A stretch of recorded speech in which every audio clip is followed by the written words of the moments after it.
Well, choice greetings to all of our Facebook friends. It is good to have you with us on this very awesome Sunday morning. And not only that, we've got an awesome topic that we've been dealing with for the past couple of weeks.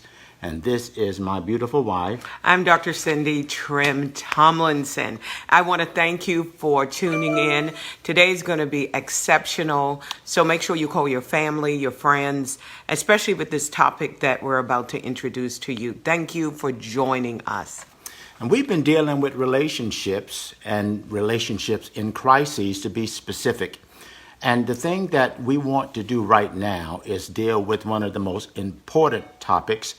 I call it the cornerstone of every relationship, and that's trust. Absolutely. So we're going to talk about building trust, and we're going to get right into it.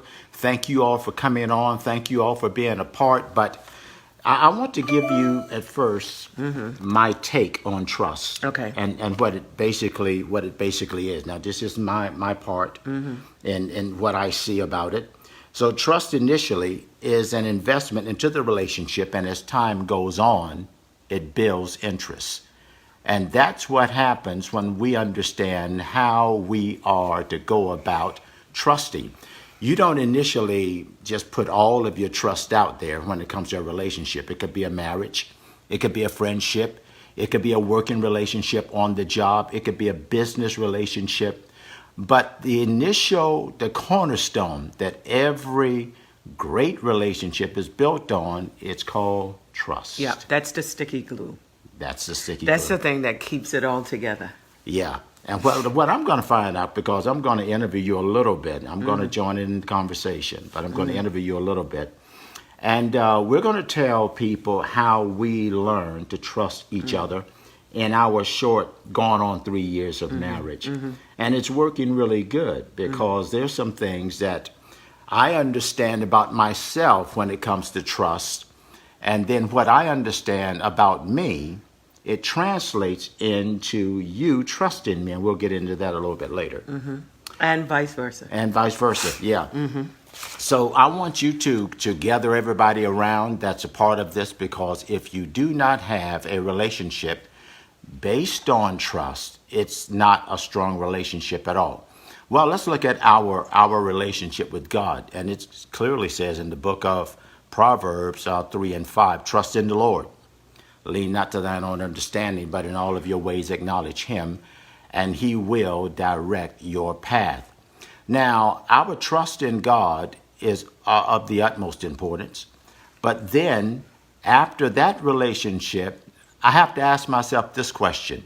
I'm looking for someone to trust in me, but the issue is, can I trust myself? It always starts with me. I always make sure that I ask myself, am I a trustworthy person?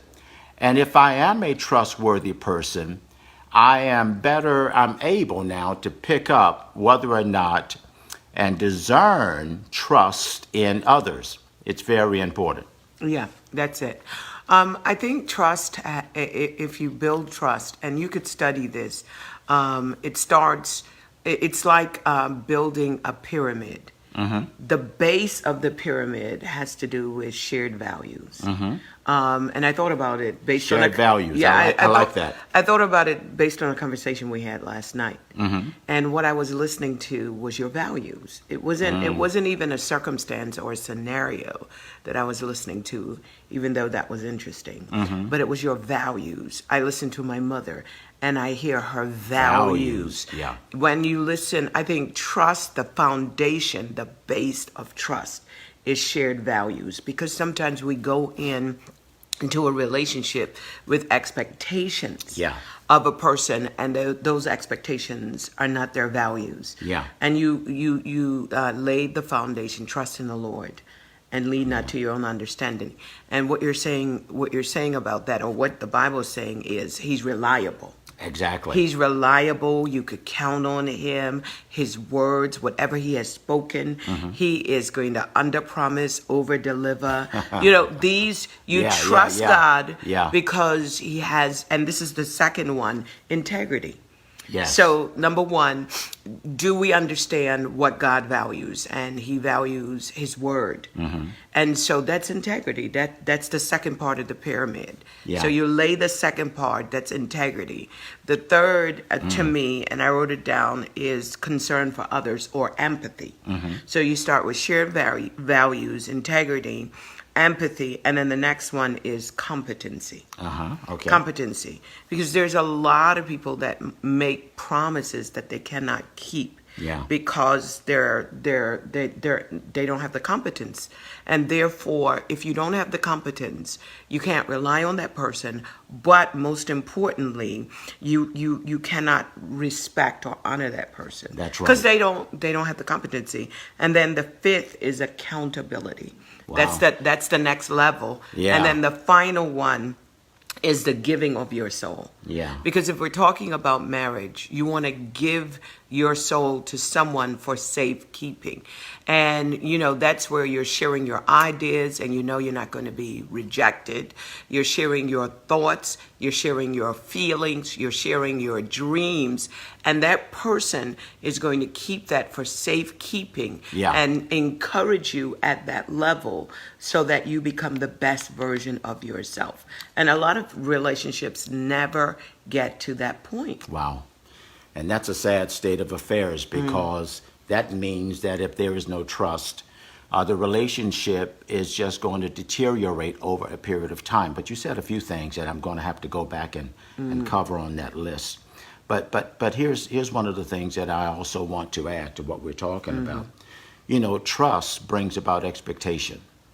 And I know what to expect based on the level that I can trust the person. Now there comes a time when we don't know the whole story about who everybody is and what everybody is about. But after a while in the relationship, what you'll run into is what we call reality. We got this idea of, I'm trusting you. Based on my level of trust, I'm expecting certain things to you. But as time goes on and trust or the lack thereof begins to play out, now what has happened, expectation meets reality. And that's where now we know to the degree how much we can trust someone. And then at that point, now you know what it is you need to build by way of trust. Now, let's go back to our dating time because that's when we started building trust as far as this relationship is concerned. And so give me some idea of, you're sitting across the table observing me. We're talking about what we would look like together, what our issues would be. Can I be? How did you know that you could even trust me? Well, I'm kind of an intellect. And I approach things scientifically, so it's got to make sense for me. Yeah. The first thing was not to assume that just because we were both Christians that we had the same shared values. That's right. So I think assumption has destroyed most relationships. You assume because a person has the same Christian faith that they have the same value, and that's not true. And a lot of it is upbringing, what we had to face, how we problem solved. Yeah. There are different kinds of strategies that we've developed, life strategies that we've developed over the years. And that sort of forms our values, our core values. That's right. Yeah. And you see it over and over again. I hear it when people say to someone else, I thought they were a Christian. What they were simply saying is, if you're a Christian, here's your values. Here's your life strategies. Here's how I'm expecting you to deal with business, how I'm expecting you to deal in business, not just with business. Going back to the conversation last night. Yeah. You have a value that the other person didn't have. And you expected them to handle a certain circumstance the same way. That's right. But you're talking about two different values. Exactly. So with you and I, it took a lot of conversation and a lot of digging and a lot of listening. I think we don't listen. We listen from the perspective of a dream and not a reality. Yeah, and we're still having conversation, so we're continuing to build the trust factor. I think also another issue is sometimes we also assume that because we've known people or a person over a certain amount of time that we relax this trust building issue. I think trust must continue to be built well into the relationship. I mean, the greater the trust, the more you have a sure expectation of who it is you're living with and of who it is you are dealing with. And so we're going to really have to deal with now the deep issues of trust, because I guarantee you there's some people that's listening right now. There's somebody that they thought they could trust. Their trust has been violated. And now it's probably hard to trust in the relationship, or maybe you moved on to another relationship and the trust factor is still a struggle. Would you give people some insight on how do you overcome after trust has been violated? Oh my gosh. When it comes to someone making promises that they don't keep, someone who misrepresents the truth or doesn't tell the total truth, and you find out trust is going to be violated, it's like taking a nail and hammering it into a wooden door. And you pull that nail out, what you've got, you still got the door, but you got a hole in the door. And you could plug it up and you could paint it so that other people don't see it. But that relationship will never be the same. However, you can build from that place. You can say, okay, we know that there's this hole that's there, where a trust had been violated. But do you have enough foundation in that relationship to build from that place? And it depends on, it really depends on your values. I value honesty. I value integrity. Tell me the truth so that I know what to do with that. Right. And give me an opportunity at least to respond. But when you don't have the truth, and when you don't have integrity, then you can never really have trust, because it's like communicating with an avatar. That's not really the person who you're communicating with.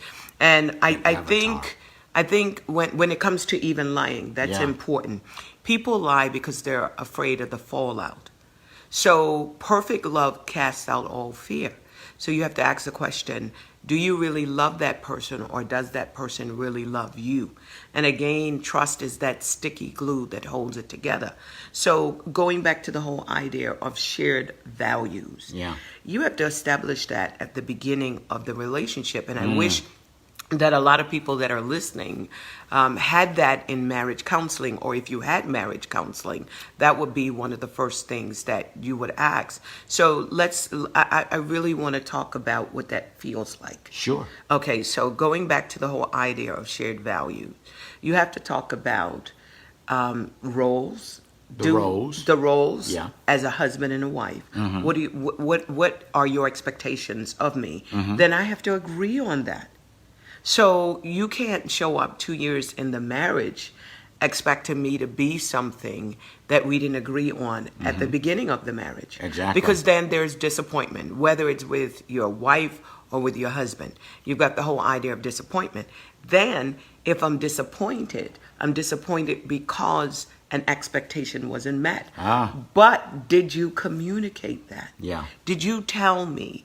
You can shift midstream. Right. You know, you can't go into, we have a non-traditional marriage. It's traditional in the sense that all of the elements are there, but non-traditional in the sense that we're both leaders. Right. We're both leaders. I'm a leader. You're a leader. We're both leaders.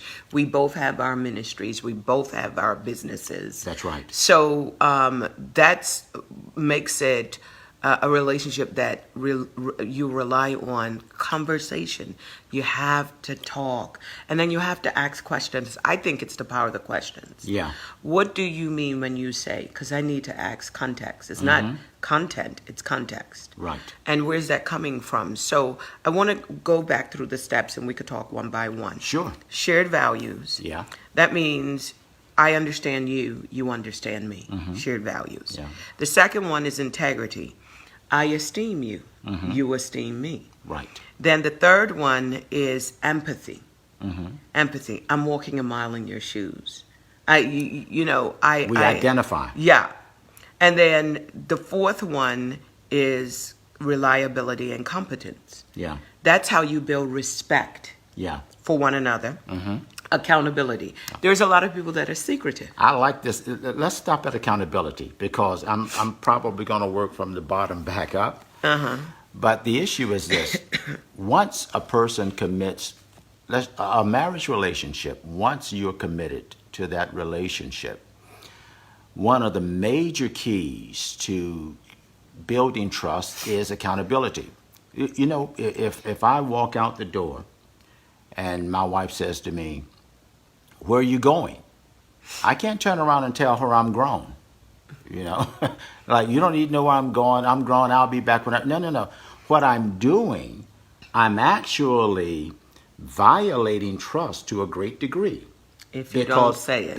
If I don't tell you, well, I'm going down here, I'm going to do thus and so, and some guys and girls get offended at that because they're not fully aware of the fact that it's almost like why can't I know?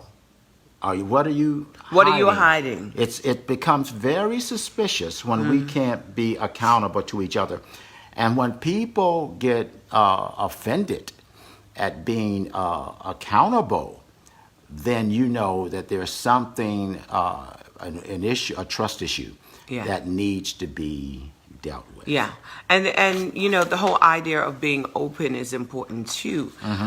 Even way before you share your soul and your dreams and your thoughts and your ideas, trust is gradual. It is. Because you first start with sharing thoughts. Right. Exactly. You share thoughts. That's the easiest. That's the simplest. And then you start working your way down to the deeper things. Exactly. Not only is trust gradual, but it's gradual over the entire time of the relationship.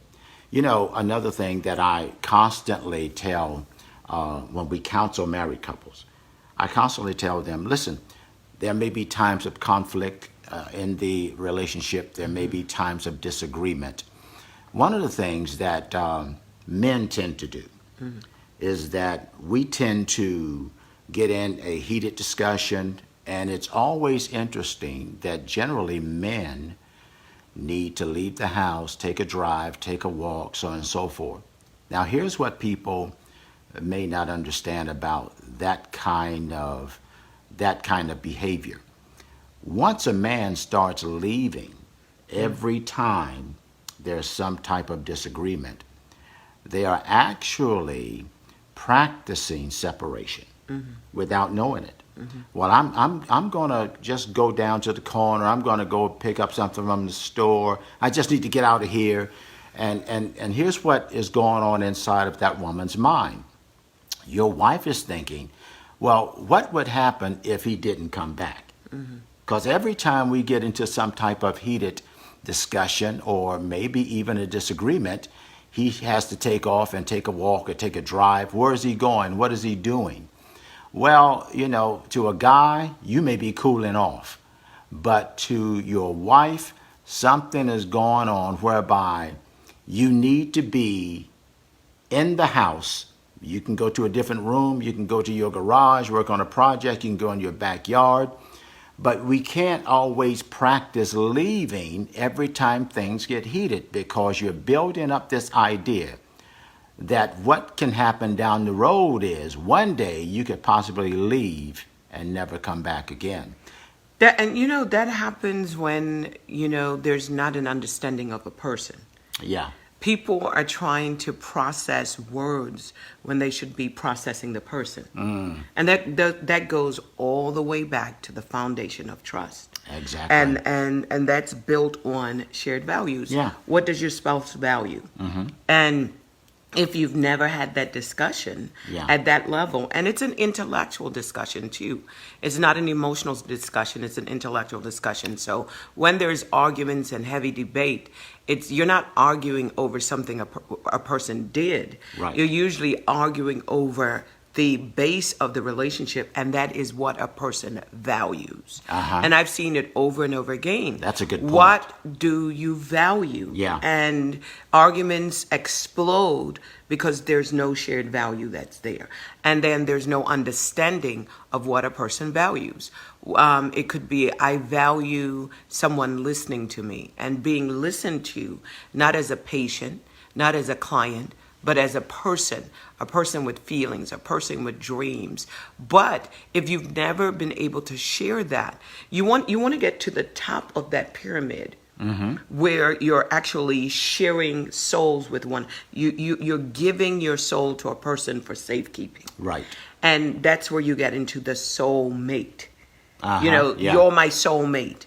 You know me, you know my strengths, you know my weaknesses, but you still love me, you still respect me, you Yeah. still esteem me. Yeah. And, trusting a person with your strength is one thing, but trusting them with your weakness is another. Yeah. When you have a soulmate, one complements the other. Yeah. You cannot get to the top of this pyramid, which is the 6 things that we talked about, unless you know yourself. Exactly. You've got to do the work. It's going back into our last discussion. Yeah. Self-care. Self-care. Yeah. So when you talk about self-esteem, self-care, self-worth, all of those things, Yeah. it starts with self. So you've got to do the work on yourself, but both of you have to agree on it. Exactly. Look, I'm going to work on myself. And then here's the beautiful part about relationships. You attract to yourself who you are.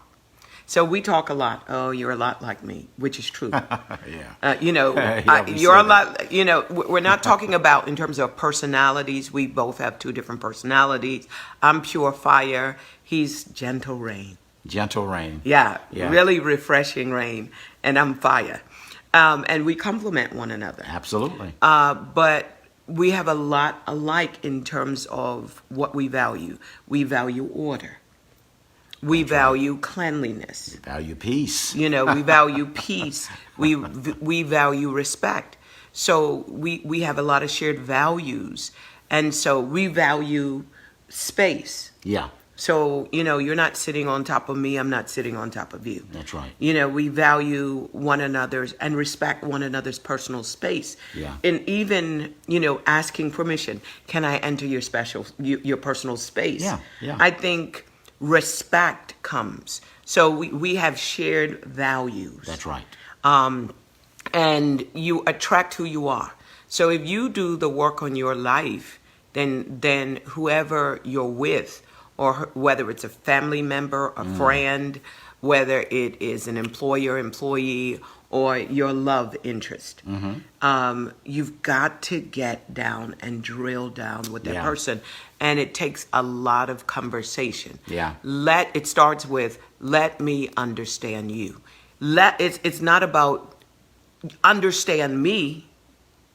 It's, I want to understand you. Yeah. And that's what it should be. That's where you start, right there. I want to understand you. What makes you tick? What makes you happy? What makes you sad?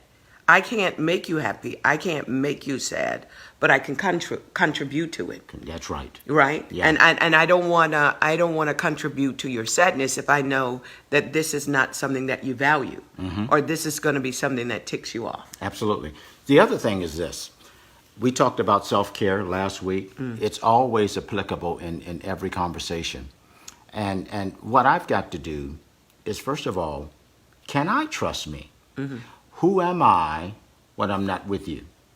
Who am I when I'm not in your presence? When, am I the same person now when I am away from you? And what I'm doing is investing trust in myself. Now, I can easily discern trust if I learn how to practice it with me alone. A lot of times we have an issue trusting because we're not always trustworthy alone. I travel. We see hotels, you travel, I travel. We are in different spaces and different places from time to time. If I'm at a hotel alone, and if you ever go to a hotel, the fellas know and the ladies know that there's always the opportunity to view things on television that you ought not view, like pornography. And if I'm watching pornography behind closed doors, then what that's going to do is tell me that I can't be trusted. And now that if I can't be trusted, I'm going to find it difficult to trust the person that is closest to me. Then you get into blaming. There you go. Usually you're blaming from your reality. And so it's a blame game. If you're lying, you think the other person is lying. There you go. If you're cheating, you think the other person is cheating. That's right. I want to go back to something that you said, which is very important. You talked about, can I trust yourself? Yeah. Can I trust myself? So the worst deception is self-deception. And here's where the heavy work comes. Do I trust myself? What does self-trust look like? It looks like, do I keep my word to myself? So if I say, I'm going to do this, do I do it? I'm going to phone so-and-so, do I do it? I'm going to read 5 chapters of a book a day, do I do it? I'm going to exercise every day, do I do it? My promise to myself is, I walk 10,000 steps every day. My husband will tell you that if it's at 9,300 and I'm ready for bed, I'm going to walk around the house to get the other 700 steps. It starts with simple things. You could start with simple things. If you make a promise to yourself, ask yourself the question, do I keep promises to myself? Because if you will betray yourself, You'll betray others. you'll betray everybody else. So let's just start with something simple. If you're going on a diet and you say, for the next couple of months, I'm not going to eat sweets, don't eat sweets. Because if you will betray yourself, you're going to betray others. If you say, I'm going to read a book and I'm going to read 4 pages a day, read 4 pages a day. You can start with building personal integrity, which is the foundation of trust. You build personal integrity by keeping your word to yourself. Yeah. And my husband calls me, I call myself a recovering a workaholic. I'm a recovering workaholic. But I make promises to myself and I keep them. So that means that if I keep it for myself, it's easier to keep it to you. That's right. To keep it for you. And, some people say, oh, you don't have to do that. Yes, I do. Why? Because that was my word. So promises, listen, under promise, over deliver. That's it. This is a part of trusting. If you want to build trust, That's it. Don't promise if you're not able to do it. And if you make a promise, if it kills you, do it. Unless you renegotiate with a person. If you make a promise, and people do it to God. So if they'll do it with God, they're going to do it with the people that are around them. So my personal relationship with God is everything. And that's off limits to everybody. So likewise, with my relationship with my husband is off limits to everybody. So I don't discuss my business with my family that belongs with my husband. Exactly. So I don't have a third person. Here's the caveat. I don't do trios with anybody. I do duets. There you go. So my relationship with you is my relationship with you. Exactly. And likewise with our daughters. My relationship with Alicia is my relationship with Alicia. My relationship with Lakia is my relationship with Lakia. My relationship with Stephanie is my relationship with Stephanie. And my relationship with my mother is my relationship with my mother. Yeah. My relationship with Frida is my relationship with Frida. My relationship with Marilyn and so on and so forth is my relationship. And I Yeah. don't allow a third person in that relationship. And a lot of people, when it comes to marriages, they have too many people involved in their relationship. They've got the children who are making comments, their best friends who are making comments, they've got their cousins, their parents, their sisters, their siblings, and before you know it, the relationship has corroded because we have allowed other people in. And you can see it in the book of Genesis. The relationship that Adam had with Eve was perfect when it was just them and God. But as soon as that third voice came into, it destroyed the relationship that they had with God, and they destroyed the relationship that they had with one another. Get people out of your relationship. Your best friend, get them out. Your family, get them out. Yeah. Unless your relationship is characterized by verbal or physical abuse, then you get other people involved. But if there's no verbal, no physical abuse, then it should be a conversation that the two of you are having with one another. And that's where the trust is. Because if I'm trying to solve my problems, and I thank God we don't have problems. But if I was attempting to solve my problem outside of this relationship, Yeah. then I have someone else's opinion about how our relationship should run. Yeah. And it's not ours. Yeah. So if you have a healthy relationship with a healthy person, to get to the top, that sixth part of the relationship, and that's when you give your soul for the safekeeping of one another. And that's when you say, I'm going to be there for you. That sixth part. Absolutely. I'm going to be there. It starts with, I understand you. I esteem you. And then I respect you. I trust you. And then finally, you can trust me. There you go. There you go. You know, one of the things that I've discovered about trusting and building trust in myself is this. As a believer, as a Christian, we have something called the spirit of discernment. Mm-hmm. I discern others better when I begin with me. Mm-hmm. I'm actually building on that gift as I understand how to be trustworthy in and of myself. A lot of times, there are things that we can pick up about people, especially if it's a romantic situation. There are things that people can pick up right away, but because of the romance that's involved, sometimes they tend to ignore what they see and think that as the relationship grows, things will eventually work out, get better, and they will change, only to discover that over a period of time, that issue was never talked about. It was never dealt with. Say you know somebody and they have a very, very bad temper. Well, if you see that at the beginning stages, you know that you can't necessarily trust them in the area of their temper. And so once things are picked up, in order to begin to establish trust in that area, you've got to be able to address issues like that from the initial stages of it and not wait until your emotions are totally invested in the relationship, because now you're setting yourself up for a big time disappointment.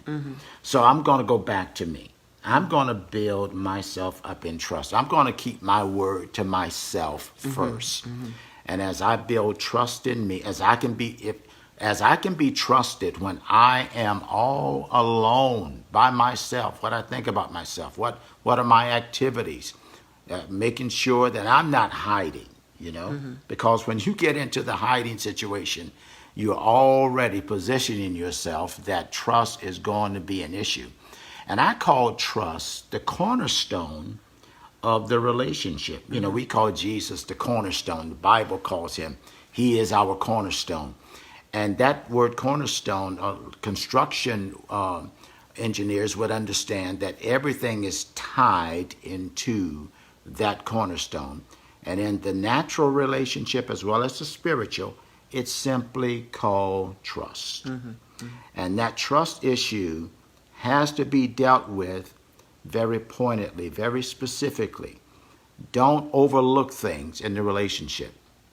Once you pick up something, once you see something, that thing needs to be addressed, especially if you're talking about spending the rest of your life with someone. You want to make the right choice. Now, here's an issue that I think we're going to need to look at in depth, and that is what happens if a person does overlook these things, makes bad choices in the relationship, and then they're struggling to trust down the road as the relationship continues. That's one of the things that a lot of people do. Some people say, well, you know what? As time goes on, they're going to get better. I'm going to help them to change. And the truth is, we don't have the power to change anybody. The only power I've got as far as change is concerned is I can change me, my attitude, but I can't change you. So in order for me to attract what it is I want from you, I've got to first make sure that I'm doing the very thing, like trusting me, before I can get trust from you. And the other thing, too, I think it's important is, what are you trusting? When we talk about trusting, are you talking about being able to trust a person's word? Are you able to trust them with your secrets? Are you able to trust that person with yourself? Yes. Are you able to trust them that they're going to respect you? When you talk about trust, it's such a broad topic, you know, and you have to work at one area at a time. And then the other thing is, we're going to grow in the relationship. That's right. So who I was 5 years ago, I'm not that person. Who I was 3 years ago, I'm not that person today. And so there are some people that want you like they found you. Yeah. They want you to remain the person that you were when they met you, but we're each growing. Can you communicate where you are now? That's important. Can you, 3 years ago, this is what I needed. Today, this is what I need. Are you able to articulate that? Do you know what you need? Do you know what you need from that person? Do you know what you're prepared to give and how much of yourself you're prepared to give? How much are you prepared to invest? Because relationships is all about investment. You're investing time, energy, your thoughts, your emotions. And then finally, let's look at the ability to accommodate you. Yeah. Does that person have capacity for what you're giving them? There are some people, you know, you're trying to give them a bucket full, but they can only handle a thimble full. So, you know, you want to make sure in a relationship, in that relationship, they can handle everything that you want to give, and vice versa. Sometimes you at the beginning of a relationship, you got to spoon feed. Yeah. You just can't bring the whole ladle and give them this huge big spoonful. Start with a teaspoonful, and then systematically work to see how they respond. That's good. And then work on the next, and you grow and you talk about it. But you don't go into a relationship just like a Niagara Falls, because people will run and they're going to be afraid. I just want to be honest. That's scary, yeah. Let me just sip on this relationship for a moment. Yeah. Let me sip and settle. And for some people, it takes a little while to build trust at the level of the giving of the soul. The other thing, which is very important, never carry over stuff from an old relationship. So if you've been hurt, if you've been wounded, and you're in a new relationship, you've got to put a hard stop. Do not talk about what the other person did. and expect this person to pay for it. Yeah, absolutely. You know, absolutely. If you're in your second relationship or your third relationship, your second marriage or your third marriage, do not make your next relationship responsible, or your next relationship with that person, don't make that person responsible Yeah. for stuff that did not have anything to do with them before you met them. I say B, C, and AD. Okay. You know. Okay. So before this relationship and after the first date. There you go. You know, so you make a hard stop, and then you deal with that person based on what they're showing you and what they're giving you. But don't carry over stuff from an old relationship. Don't do that. Your old boyfriend, your old husband, your old wife. All women are the same. All women are not the same. All men are the same. All men are not the same. Everybody's unique. And if you would take the time with your wife and take the time with your husband to discover this unique relationship that you're developing with one another. You've never had this relationship before. It's fresh. Do not carry stuff over into the relationship. I see your hearts. I see your thumbs up. Keep them coming. But don't do that. And then some of us grow up in very dysfunctional homes. Yeah. Well, you know. And we carry that into the relationship. Absolutely. And that's what we call baggage. Mm-hmm. Now, the issue with baggage is this. This is where you begin to build self-trust, because whatever you grew up in, whatever your background issues were, all of this is where you begin to work on yourself. Here's what I've discovered. If I want you to fully, completely trust me, then I've got to come to a place where I fully, completely trust myself. If I want all of you, I've got to learn to have full trust in me. You know, this is the great secret, I believe, that every relationship must come into a reality about. Because when you're walking around and there is, in the relationship, and there is no trust factor there, most likely you're struggling with something in yourself. You know, when we are accusing each other of things that aren't even a reality, there's usually something going on the inside. And that means that you got to do work on authenticity. Absolutely. I want to give you some things that you can do to build trust in your relationship. Number one, start with heart conversation. Heart, H-E-A-R-T, heart conversation. Yeah. And try to communicate your values, what you value. Number two, then work with hard conversation, H-A-R-D. Those hard things, it's hard for you to communicate. It's hard for you to deal with. And you can do that little by little until you're able to trust a person. Yes. Thirdly, with a husband and wife, hold hands. Hold hands. Connect with one another physically. Cuddle. Touch one another, and touch one another for more than just turning one another on.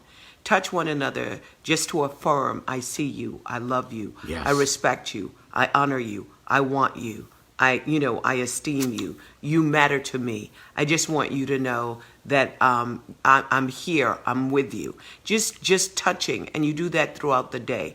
And cuddle for more than just intimate relationships, having an intimate moment with your husband. So you do that. Then make a date with that person.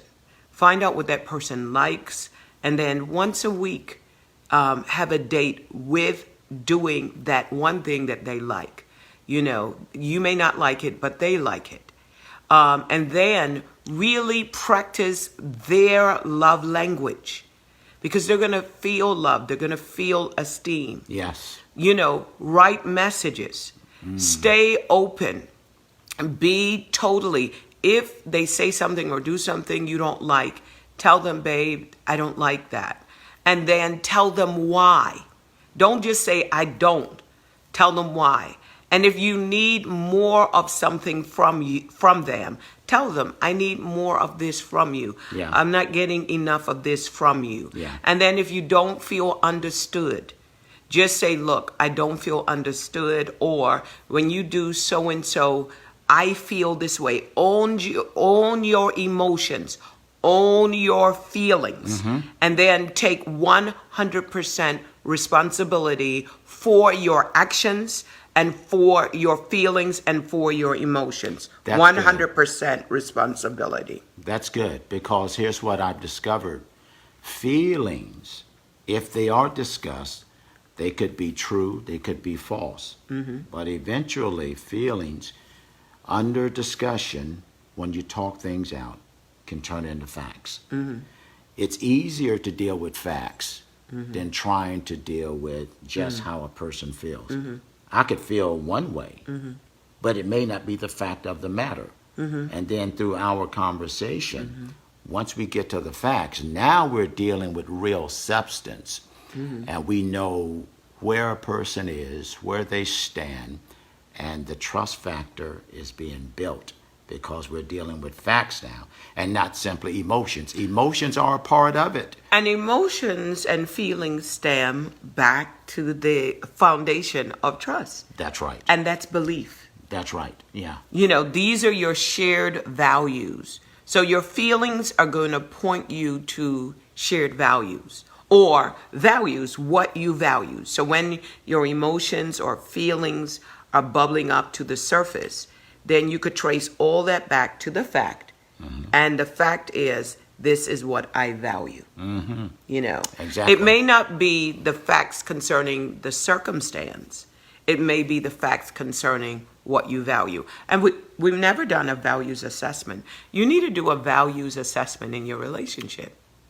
How do you go about doing that? Okay, so you sit with one another and you get a blank piece of paper. And you could Google values. You can get anything on the internet.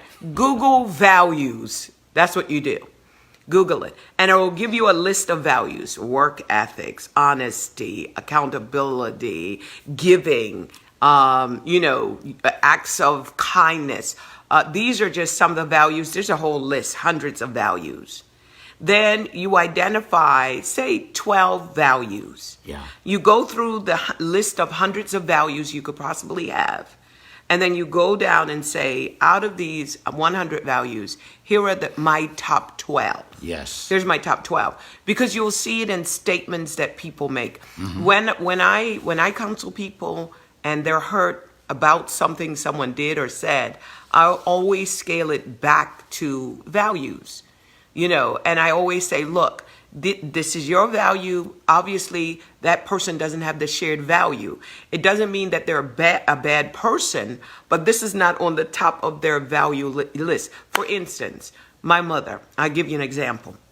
When the children come in and the grandchildren come in, the first thing they've got to do is say, good afternoon, Nene. Good morning, Nene. Hello, Nene. Why? Because when you address her, you respect her. So when she says these children, she's simply meaning that they do not value the adults. They do not respect an adult. So my mother values what? Respect. And how is that displayed? When you walk in the room, you acknowledge that she's there. To ignore that she's there by not saying good morning, Nene, good afternoon, Nene, means that you disrespect her. So, being able to listen to your spouse or listen to a person and listen for their values when they say, oh, he did so-and-so or she did so-and-so, and that ticked me off. Well, it's not being ticked off that you're listening to. It's not being angry that you need to solve. And you need to go all the way back to be able to say, okay, they disrespected them, and that's what you talk about. That's where you're gonna have the conversation. When they said so and so, how did that make you feel? Yeah. Now you're not staying at the feelings. You're not trying to solve feelings. Feelings come and go. You're drilling down so that you can identify what they value. So going back to you and your husband, Google values. Once you Google values, create a list. Babe, this is what I value. And you'll find out there are some things that you have in common and some things you may not have in common. Exactly. Then you have start your conversation right there. And if you start your conversation right where you value, you are building the element of trust into your relationship. Absolutely. And you've got the foundation you need to build all of the other elements. Yeah, yeah. And trust, you talked about communication. We talked about just getting together and just talking. This is important. When, guys generally don't say as much as ladies do. Generally, that's how it works. Somebody said, guys will speak, 25,000 words a day, maybe a little bit more. Ladies will speak possibly 250,000. One of the things that we have to be careful of is that because we are guys, we can't make the excuse that I just don't talk. If you're going to be in a relationship, you've got to talk. You can't get around talking. And if you're in a relationship, it's something that you want to learn to do. If that relationship is going to be satisfying and you're going to build trust in that relationship, having a conversation goes along with marriage. It goes along with business. It goes along with friendship. The greater the communication, the stronger in trust that relationship is going to be. So I have to talk, and that's something that I value is communication, because it gives me greater insight, greater understanding on how I can go about ministering to whatever need you may have once I know how to express myself, and then I'm going to listen to you. It strengthens everything, and it builds trust to such a degree that it removes a lot of tension from the relationship and conflicts and a lack of understanding. When you want to understand someone, then talk to them. And as time goes on, that conversation becomes deeper. That conversation becomes more intimate. And after a while, if you ever learn to talk, you go to a nursing home, and I visited people at nursing home a lot, and I see a lot of guys in there, old men now. They're old men, and in too many cases, they're all alone, and some of them can be some of the meanest and some of the nastiest. You know why? Because all along the way, they never took time to express themselves. They never actually took time to talk.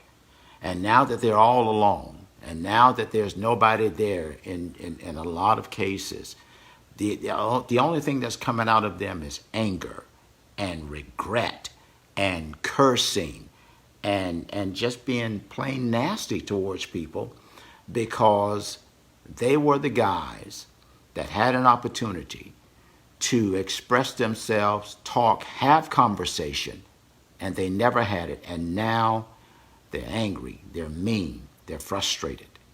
Talk while you can. Don't wait until nobody else is around. Because as long as as you're having conversation, you are relieving yourself of all of the pressures and all of the tension and all of the suspicion and all of the unanswered questions. You're gaining relief just as a result of being able to talk in your relationships across the board. And So we like what to talk. happens? What happens if you have a husband or wife that's an untalker? When I'm home, I talk for my profession, so I talk, and I'm hired to talk. But at home, I'm somewhat reserved. That's we right. we have a lot in common. That's right. So communication is something that you have to commit to. You have to commit to talking. So how do you get your spouse, whether it's a man or a woman, how do you get your spouse to begin to talk to you, to share their thoughts, to share their feelings, to share their perspective. If you're married to someone that is a non-talker, find out, firstly, what they're interested in. So if they're interested in sports, or they're interested in ballet, or they're interested in photography, find out what they're interested in, Yeah. and start the conversation there. Don't start with what you're interested in. Start with what they're interested in. And ask questions. And then once you ask questions, listen. And ask open-ended questions. An open-ended question is different from a closed-ended.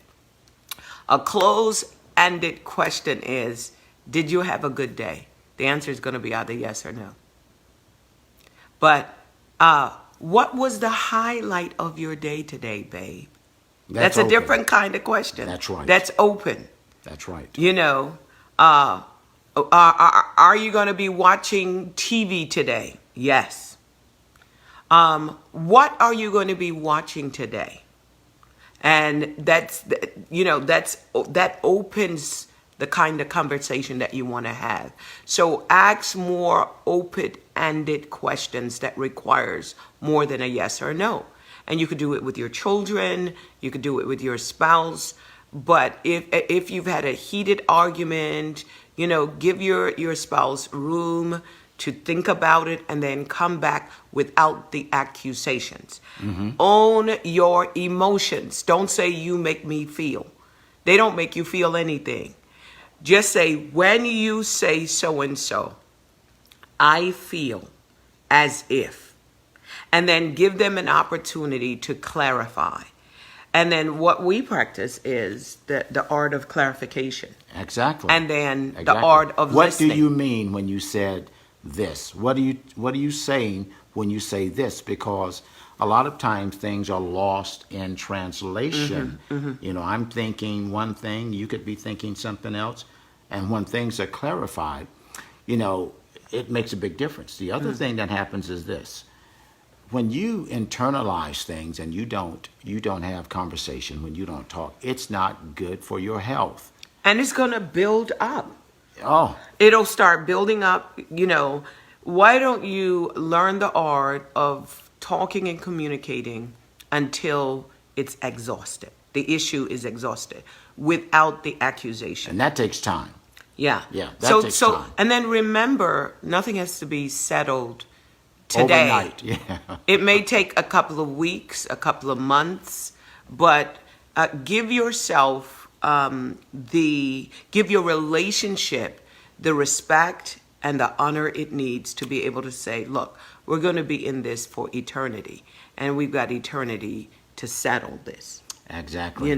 What we want to do is we want to be able to make sure that in the relationship, trust is being built as a result of both persons being able to convey their thoughts, convey their feelings, convey their mindset, convey their hearts. That's what really this is all about. It's great to be able just to come home to a peaceful relationship. I remember working with some people years ago, and one guy just hated to clock out and go home. We did our 8 hours, and he hated to punch the clock and go home because there was more peace on the job than there was at his house. And that is not how life ought to be. My home, my marriage, my intimate relationships ought to be the most peaceful, but it's going to take work. There are things that I'm going to have to do as far as my personal esteem is concerned, things that you would have to do. When we bring those things together, good things begin to happen because we're doing the self-work. And then we are applying the knowledge, the principles that we have from the Word of God. You said something earlier, and I totally agree, is that as individuals, we have to understand how to go about making sure that individually we are whole people. I can't really You can't relate to me if you're whole and I'm broken, and vice versa. We've got to be whole people, and the wholeness doesn't come simply something that we give each other. The wholeness is a result of my relationship with God. He makes me whole. He makes me healed. I'm trusting him. He's instilling trust in me. And now the trust that God and I share, it translates into our relationship. Yes, yes. And that's the kind of relationship you want. So there's a lot of things that you could pray about when it comes to trust. Number one, you can begin to ask God to help you to keep your word to yourself, to help you to understand your spouse, to help you to understand the context. You can begin to pray that God will heal. If you have a rift in your relationship, that God will be able to heal that rift, heal that disappointment, and then ask God to give you the right timing as well as the right words to approach that broken area in your relationship. You could pray for that. And then start praying for your spouse. Start praying for communication. Ask God to bless your spouse. Ask God to make you a dream helper. That if your spouse has dreams, ask God, give me the capacity to be a dream helper. And then if there are areas where you know that only God can intervene, but you have agreed with you and your spouse, you have this agreement that we're not going to divorce, but we're going to work on our relationship. Take a deep breath, exhale, and let God intervene. Work at one area at a time. Don't try to work on everything. Decide, okay, babe, we're going to work on communication. Then we're going to work on understanding one another's love language. Then we're going to work on one another's values. Then we're going to work on, there are things that you can work on. And then there are a lot of games that you could play with one another where you're asking questions. Have a date night. There's card games that are out there so that you can ask questions in a safe place or in a safe environment and play those card games. I know there's one game for marriages that you play, and it's a box of cards where you ask one another questions and you covenant that you're going to give an honest answer. So, let's hit a hard reset on your relationships. Pray tonight. Pray with one another tonight. It doesn't have to be a long prayer. And women, if you're a prayer warrior or intercessor, if all he gets out is one line, accept the one line. Don't turn your husband into something that is not. If you have an intercessory group, do the long prayers with your intercessory group. But if your husband can get just one line out, accept that one line. It'll grow into 2, 3, but accept that one sentence. Pray a simple prayer. God, we're hitting a hard reset tonight, and tomorrow we'll reset our relationship. And then tomorrow, starting on Monday, decide your date night. Decide what you're going to do during that date night, and then play those card games. And it's a game of honesty. And the last thing I want to say is practice honesty. Practice truthfulness. Never lie, even if it's uncomfortable. Never, ever lie. Just say, babe, I feel uncomfortable sharing at this level, and here's why. Always say why. Here's why. And let me just start with this amount. Let me see if I can trust you with this. And I get it, because we all can't trust one another. The hardest thing for me to do was to trust anybody with my heart.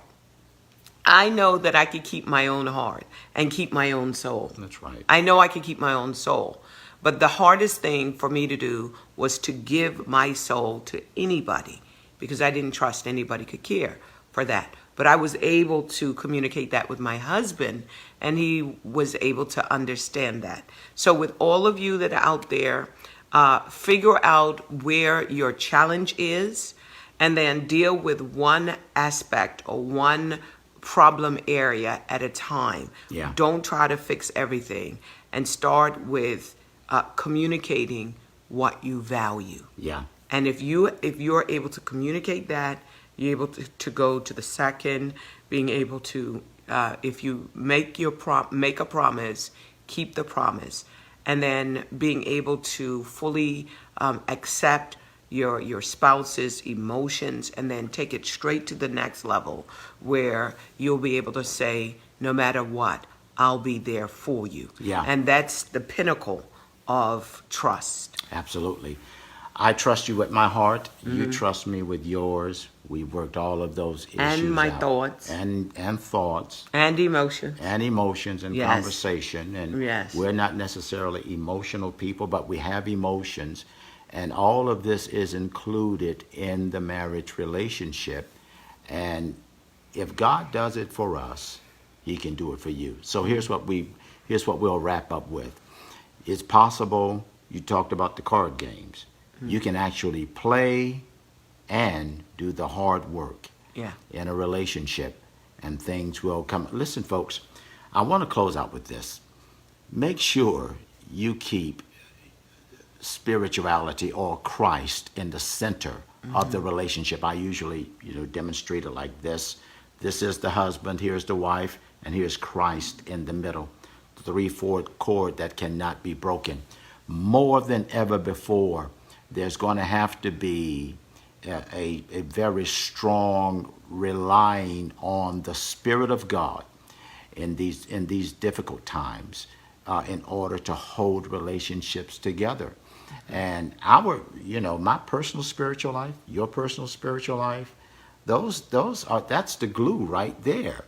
It's not that, we love each other so much only. Yeah, we love each other, but I can't trust the love that I simply feel in order to hold this together. I've got to put my trust in God. You put your trust in God. We come together, and then God turns this marriage into something that is just beautiful, powerful, self-esteeming, valuable. It's all Affirming. of that. Affirming. All of that. It's all of that. So keep your marriage under your spiritual covering, who is Christ. My last comments that I want to give you, very practical. When we talk about trust, you're talking about trusting someone emotionally, trusting someone spiritually, trusting someone financially, trusting someone sexually, trusting someone socially, trusting someone relationally, trusting someone, if you have children, parentally, trusting someone. So you want to break trust up in those areas and then start working on them with your spouse. If you take a couple of months to be able to say, babe, let's just work on our emotions. I want to be able to trust you emotionally. That I can rely on you. And then start that conversation. Start assessing, am I able to trust them?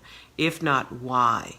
And then converse with your spouse. Have a conversation, with your spouse. Those of you that are dating, start conversing and talking about these elements before you get married.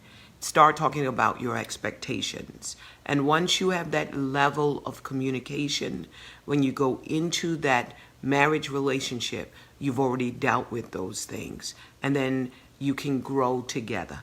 And it's a beautiful thing when you have a trusting relationship. It is a beautiful, where you can rely on that person can rely on you, and you know that they will hold you to the greatest expression of your personhood that is possible, where you can rely on them as your destiny helper, as your dream helper, and help you also to build character for your future.